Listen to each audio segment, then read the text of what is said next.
और आइए बात कर लेते हैं अगली बड़ी खबर की। इस समय की अगली बड़ी वर्ल्ड ब्रेकिंग, ईरान ने अमेरिका को दिया है नया शांति प्रस्ताव। तो बड़ी खबर, ईरान ने अमेरिका को नया शांति प्रस्ताव दिया है और प्रस्ताव में हॉर्मुज खोलने को लगातार उस पर दबाव बनाया जा रहा है। हॉर्मुज खोलने की मांग हो रही है। इतना ही नहीं, जो संवर्धित यूरेनियम है उस पर भी बात करने पर दबाव बनाया गया, लेकिन ईरान ने उससे इनकार कर दिया। ईरान ने पाकिस्तान के जरिए यह प्रस्ताव भेजा और उसमें क्लियर कट ये मैसेज है कि यूरेनियम संवर्धन को लेकर कोई बातचीत नहीं होगी। और एक प्रस्ताव में यह जरूर कहा गया है कि जिस तरह से हॉर्मुज में नाकेबंदी की गई है उसे खोला जाए, और ये स्पष्ट कहा गया कि जब तक नाकेबंदी नहीं हटेगी तब तक कोई बातचीत अमेरिका के साथ में नहीं होगी। इस प्रस्ताव में ये स्पष्ट किया जा चुका है। चलिए आगे बढ़ेंगे। इजराइल की सियासत में आज एक ऐसा भूकंप आ गया जिसने तेल अवीव की नींव हिलाकर रख दी। दशकों तक इजराइल की राजनीति पर राज करने वाले आयरन मैन बेंजामिन नेतन्याहू का अभेद्य किला अब दरकने लगा है। दो धुर विरोधी नफ्ताली बेनेट और यायर लैपिड ने हाथ मिला लिया।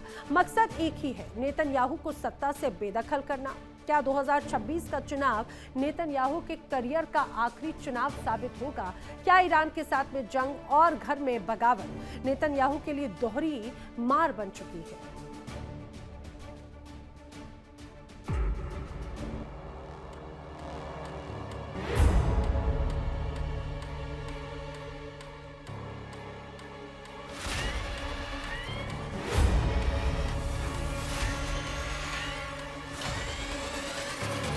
इजराइल की राजनीति में पिछला दिन किसी धमाके से कम नहीं रहा।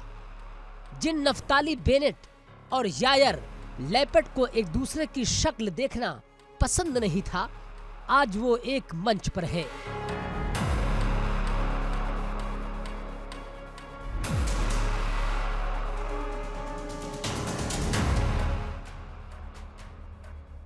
उन्होंने अपनी पार्टियां मर्ज कर ली हैं और नई पार्टी का ऐलान किया है, टुगेदर।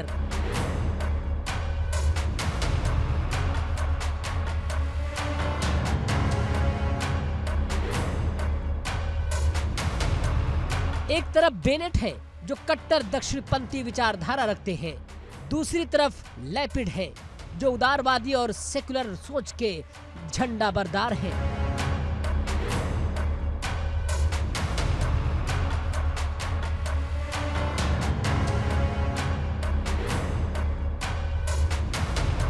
विचारधारा के दो अलग अलग ध्रुव हैं, लेकिन आज दोनों का एक ही विजन है, इजराइल को बचाना। यायर लैपिड ने भावुक होकर कहा कि ये कदम देश को आंतरिक विभाजन से बचाने की कोशिश है। 2021 में भी इसी जोड़ी ने नेतन्याहू को 12 साल पुराने शासन को उखाड़ फेंका था।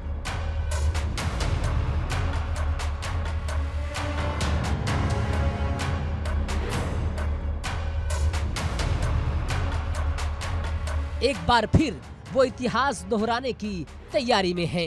लेकिन सवाल ये है कि नेतन्याहू जैसा चाणक्य नेता जो दशकों से हर राजनीतिक दांव को मात देता आया है, वो आज इतना कमजोर क्यों नजर आ रहा है?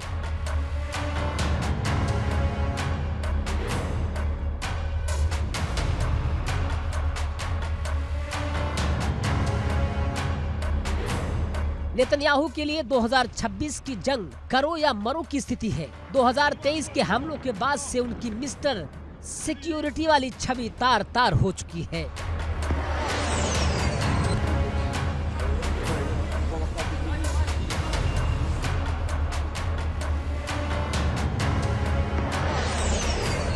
इजराइल के लोग उनसे नाराज हैं। ऊपर से सेहत का संकट।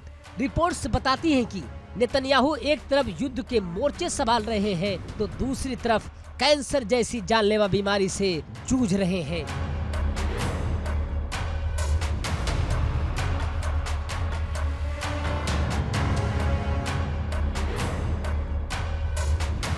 हालिया सर्वे किसी भी स्थिति में नेतन्याहू की जीत का इशारा नहीं कर रहे हैं। इजराइल की जनता अब बदलाव चाहती है।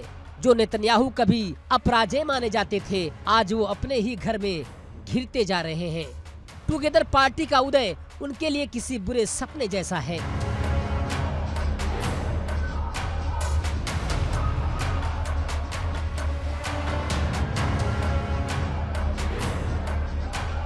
राजनीति भी क्या अजीब चीज है। जो नेतन्याहू ईरान में सत्ता परिवर्तन का सपना देख रहे थे, यानी रेजिम चेंज करने की बातें कर रहे थे, आज खुद अपनी सत्ता बचाने के लिए संघर्ष कर रहे हैं। जी हाँ, यही इस पूरे ड्रामे का सबसे दिलचस्प और दर्दनाक पहलू है।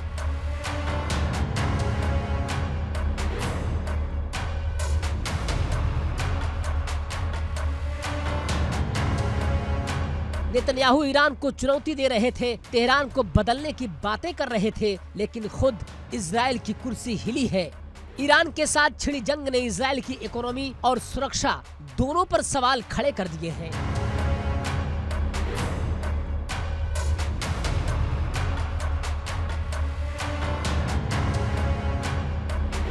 राजनीतिक विशेषज्ञों का मानना है कि जंग लड़ना नेतन्याहू को भारी पड़ रहा है। जिस तरह से उन्होंने ईरान के खिलाफ मोर्चा खोला, उसका असर घरेलू राजनीति पर साफ दिख रहा है।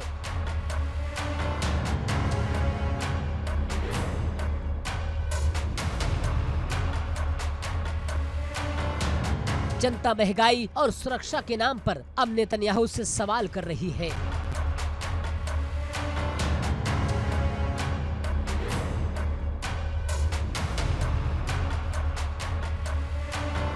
ईरान में तो सत्ता नहीं बदली, लेकिन क्या नेतन्याहू की अपनी कुर्सी का जाना तय है?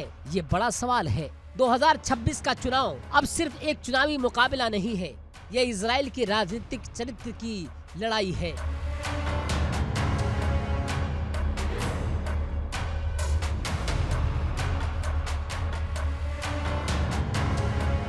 क्या नेतन्याहू का युग वाकई खत्म हो गया है, या फिर टुगेदर पार्टी का गठबंधन महज एक और अस्थायी कोशिश बनकर रह जाएगा?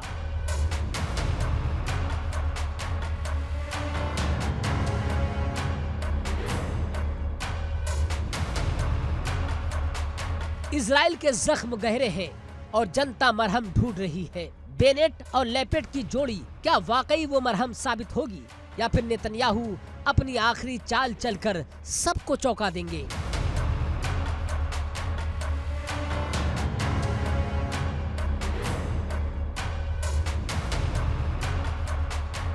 दुनिया की नजरें अब इजराइल की सियासत पर टिकी है। Bureau report, India daily.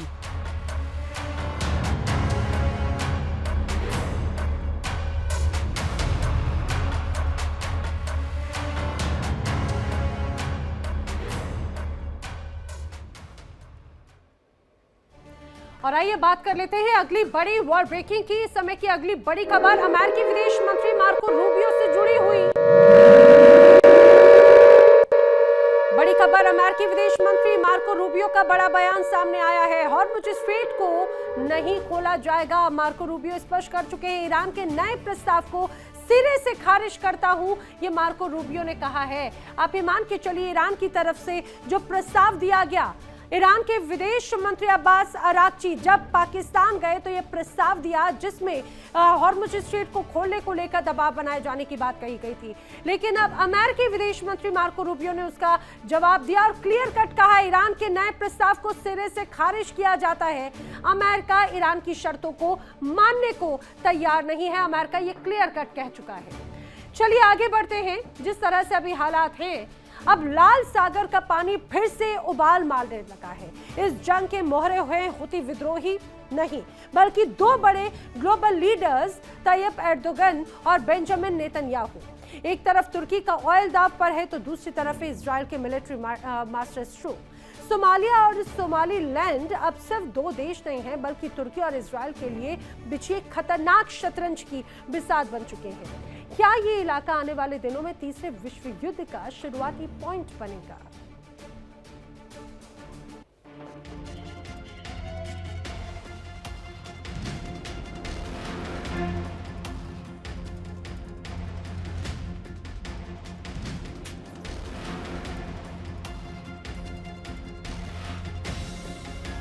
तुर्की ने हॉर्न ऑफ अफ्रीका में अपनी जड़ें बेहद मजबूती से जमा ली हैं।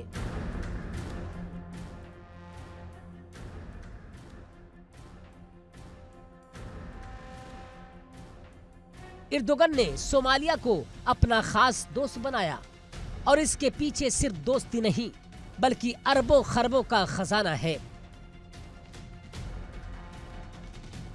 रिपोर्ट्स की माने तो सोमालिया के समुद्री इलाके में 30 अरब बैरल तेल और 6 अरब क्यूबिक मीटर प्राकृतिक गैस का विशाल भंडार छिपा है। तुर्की इसी खजाने पर अपनी पकड़ मजबूत कर रहा है।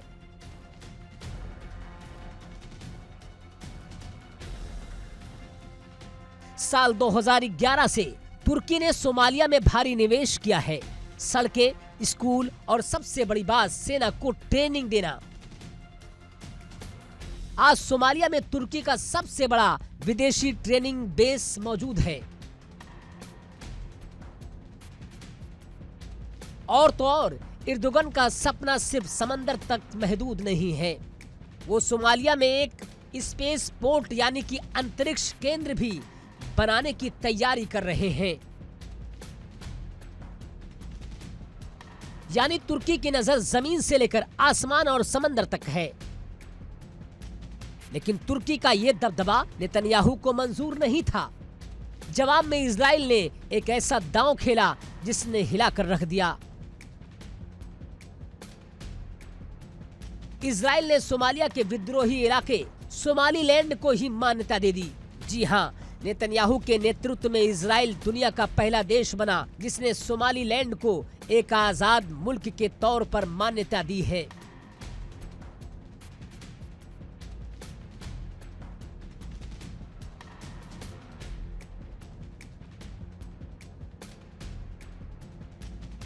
इसके पीछे की रणनीति समझिए। अदन की खाड़ी, सोमालीलैंड का तट यमन के ठीक सामने है। इजराइल यहां एक मिलिट्री बेस बनाना चाहता है। इसका सीधा मकसद है हूती विद्रोहियों की हर हरकत पर नजर रखना और लाल सागर के व्यापार मार्ग पर इजरायली नौसेना का दबदबा कायम करना। हूतियों के हमले से परेशान इजराइल के लिए सोमालीलैंड का यह इलाका किसी लाइफ लाइन से कम नहीं है।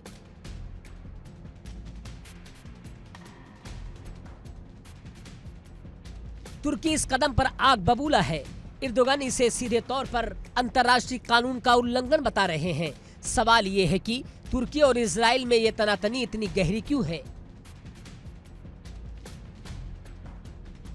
क्या ये सिर्फ सोमालिया तक सीमित है? बिल्कुल नहीं। ये सिर्फ दो देशों की लड़ाई नहीं है।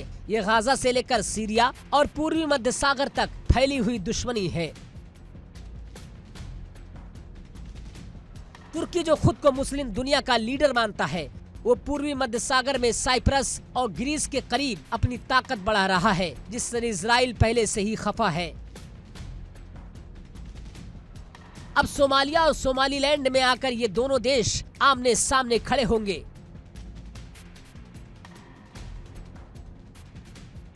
तुर्की चाहता है कि हॉर्न ऑफ अफ्रीका पर उसका एक तरफा कंट्रोल हो,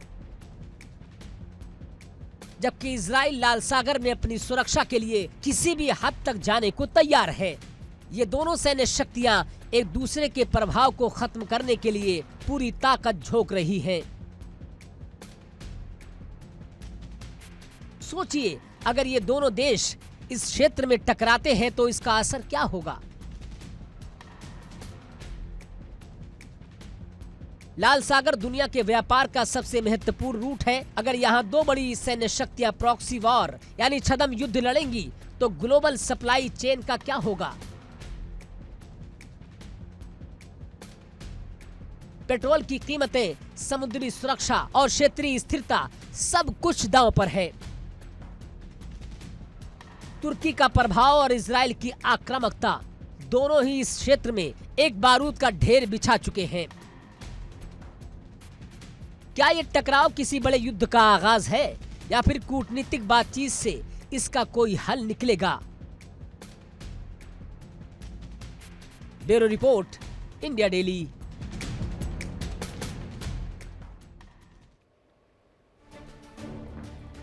और आइए बात कर लेते हैं अगली बड़ी खबर की। इस समय की अगली बड़ी वॉर ब्रेकिंग मिडिल ईस्ट तनाव से जुड़ी हुई बड़ी खबर। मिडिल ईस्ट तनाव के बीच में यूएई ने किया है ओपेक छोड़ने का बड़ा फैसला। जी हां, बड़ी खबर। बड़े तेल उत्पादक देशों का दरअसल ये एक समूह है जिसे ओपेक कहा जाता है, लेकिन उसमें एक बड़ी भूमिका यूएई की रही है। अब वो यूएई उस ओपेक को छोड़ने का फैसला कर रहा है। वो स्पष्ट कर चुका है कि इससे उसे कोई फायदा नहीं है और मिडिल ईस्ट में जिस तरह से तनाव है, उस बीच अब यूएई का ये फैसला कई मायनों में महत्वपूर्ण है। चलिए बढ़ेंगे आगे। लेबनान में जिस तरह से हालात हैं, मिडिल ईस्ट के तनाव में लेबनान में इस वक्त जंग का नया अध्याय लिखा जा रहा है, लेकिन शांति की उम्मीदों पर ठंडा पानी डाल दिया गया। हिजबुल्लाह के नए चीफ शेख नाइम कासिम ने इजराइल को ऐसा अल्टीमेटम दे दिया जिसने पूरे मिडिल ईस्ट को हिलाकर रख दिया। नाइम कासिम ने साफ साफ कह दिया कि इजराइल से ना कोई सीधी बातचीत होगी, ना ही कोई समझौता। बदले में उन्होंने 5 ऐसी शर्तें रखी जिससे मानना इजराइल के लिए टेढ़ी खीर है। क्या ये शर्तें शांति का रास्ता है या फिर इजराइल और लेबनान के बीच में मिसाइलों की बौछार अब और तेज होने वाली है?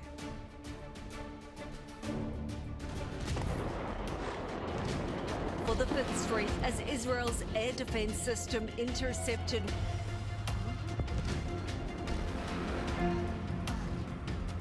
हिजबुल्लाह का नया चेहरा, लेकिन तेवर पुराने और ज्यादा खतरनाक। शेख नईम कासिम ने कूटनीतिक गलियारों में हलचल मचा दी। लेबनान की सड़कों पर अमेरिका और इजराइल का भारी दबाव है। वो हिजबुल्लाह के साथ डील करे, लेकिन कासिम ने इन तमाम कोशिशों को सिरे से खारिज कर दिया।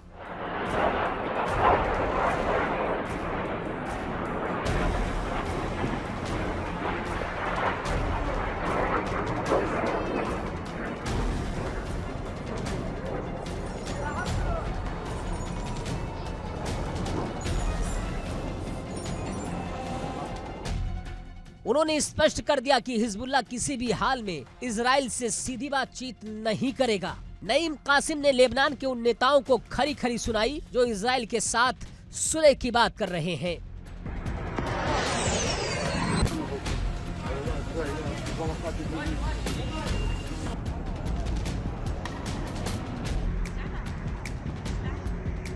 וואו.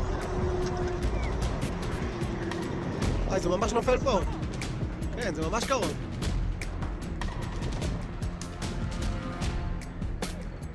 कासिम का मानना है कि जो अमेरिका और इजराइल के इशारे पर नाच रहे हैं, वो ना तो लेबनान का भला कर रहे हैं और ना ही अपना।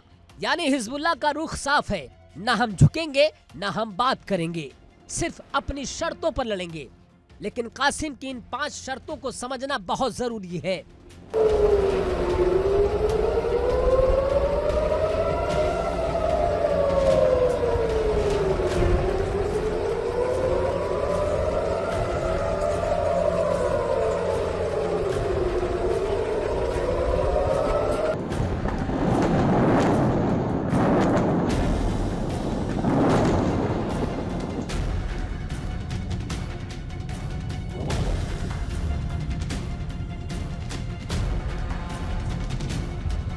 क्या इजराइल इन शर्तों के आगे झुकेगा?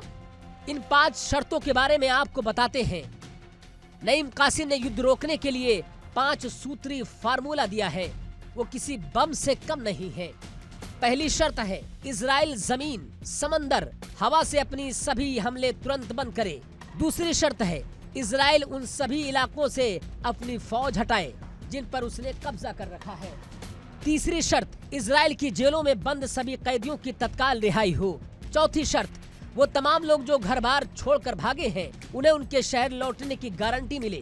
पांचवी शर्त, युद्ध में हुई तबाही का पुनर्निर्माण हो, यानी जो बर्बाद हुआ है उसे फिर से खड़ा किया जाए। ये शर्तें बताती हैं कि हिजबुल्लाह ने जंग को एक ऐसे मोड़ पर लाकर खड़ा किया है जहां जीत के बिना कुछ भी मंजूर नहीं।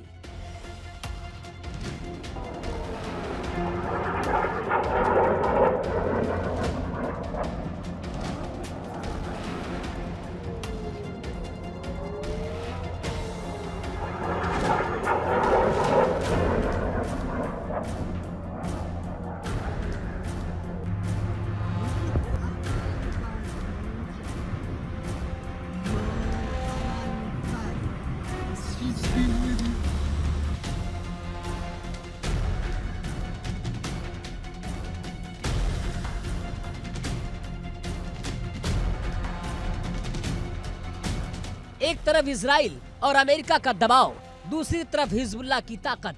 लेबनान की सरकार इस वक्त सैंडविच बन चुकी है। कासिम ने लेबनान की सरकार को भी साफ संदेश दिया।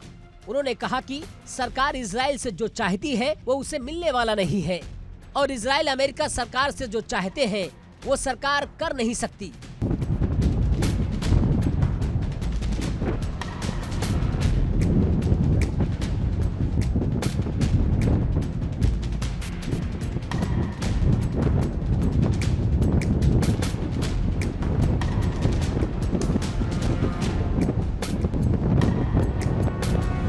यानी लेबनान के गलियारों में जो कूटनीति चल रही है वो पूरी तरह बेअसर है। हिजबुल्लाह ने साफ कर दिया है कि उसकी मर्जी के बिना लेबनान का समझौता कागज का टुकड़ा बनकर रह जाएगा।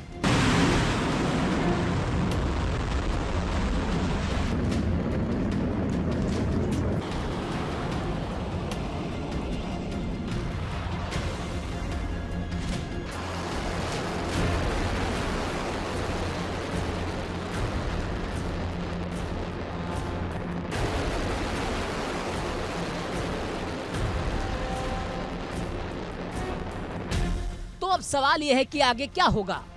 नईम कासिम ने मिसाइलें रोकने की जो कीमत मांगी है, क्या वो इजराइल चुकाएगा? बिल्कुल भी नहीं।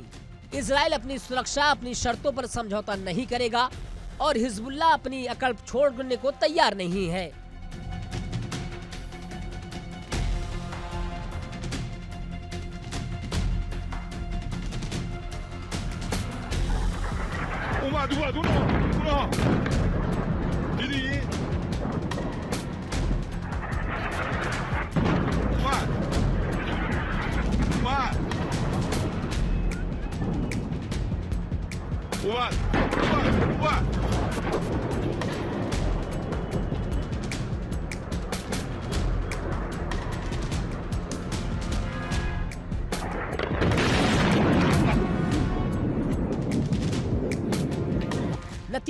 नतीजा वही होगा जो हम रोज देख रहे हैं, धुआं, मलबा और चीखें। अगर ये शर्तें नहीं मानी गई तो लेबनान के आसमान में ड्रोन की धमक सुनाई देगी और जमीनों पर मिसाइलों की बारिश होगी।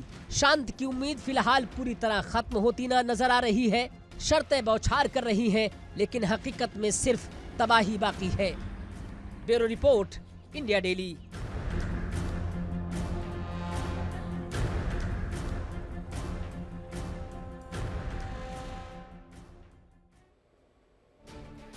रूस की मिसाइलों की बारिश से यूक्रेन का हर शहर थर्रा रहा है, लेकिन कीव हार मानने को तैयार नहीं। यूक्रेन चुपचाप अपनी खोई हुई ताकत फिर से जुटा रहा है।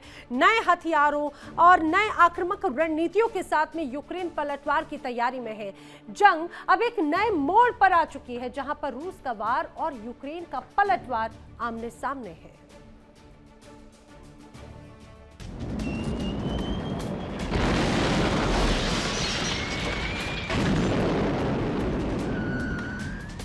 यूक्रेन की जमीन पर पिछले 4 साल से ज्यादा समय से रूसी बारूद बरस रहा है। अब तक जंग में यूक्रेन के ज्यादा सैनिक मारे गए।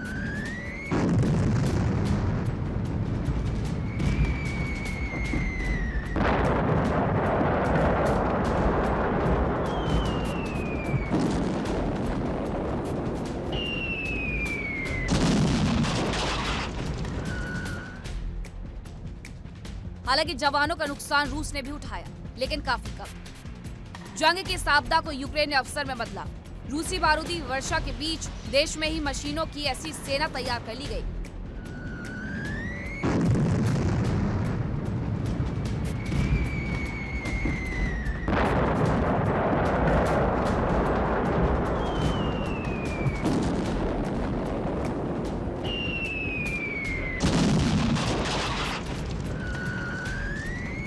जो न केवल दुश्मन के जवानों को मार रहा है, बल्कि उनकी पोस्ट पर कब्जा करने में भी मददगार साबित हो रहा है। यूक्रेन के राष्ट्रपति ज़ेलेंस्की ने देश के डिफेंस सेक्टर की तारीफ करते हुए कहा कि यूक्रेन ने युद्ध में नई तकनीक के दम पर बड़ी उपलब्धि हासिल की। उन्होंने कहा कि यूक्रेन के ड्रोन ने अब तक 1750 किलोमीटर दूर तक मार करने का रिकॉर्ड बनाया। यानी ये ड्रोन इतनी लंबी दूरी तय करके दुश्मन तक पहुंच सकते हैं। यूक्रेन का दावा है कि उनकी सेना ने पहली बार सिर्फ ड्रोन और ग्राउंड रोबोट की मदद से रूस की एक पोस्ट पर कब्जा कर लिया। राष्ट्रपति ज़ेलेंस्की के मुताबिक इस ऑपरेशन में यूक्रेन के सैनिक सीधे तौर पर शामिल नहीं थे। हैरानी की बात ये रही कि रूसी सैनिकों ने बिना आमने सामने की लड़ाई के ही सरेंडर कर दिया। ज़ेलेंस्की के मुताबिक यूक्रेन के ग्राउंड रोबोटिक सिस्टम्स ने महज 3 महीने में ही 22,000 से ज्यादा मिशन पूरे किए, यानी 22,000 से ज्यादा बार इंसानी जानों की हिफाजत की।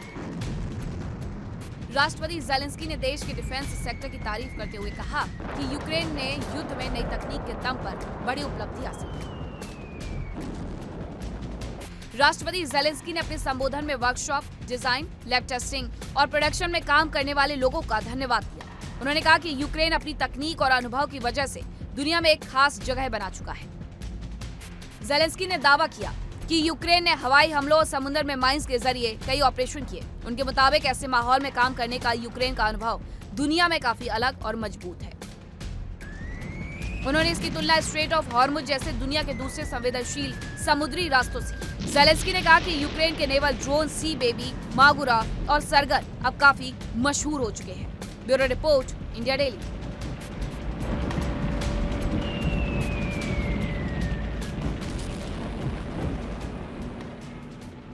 देखिए इंडिया डेली 24/7 अब आपके स्मार्ट टीवी पर। इंडिया डेली मौजूद है सभी डिजिटल प्लेटफॉर्म पर लाइव और लगातार।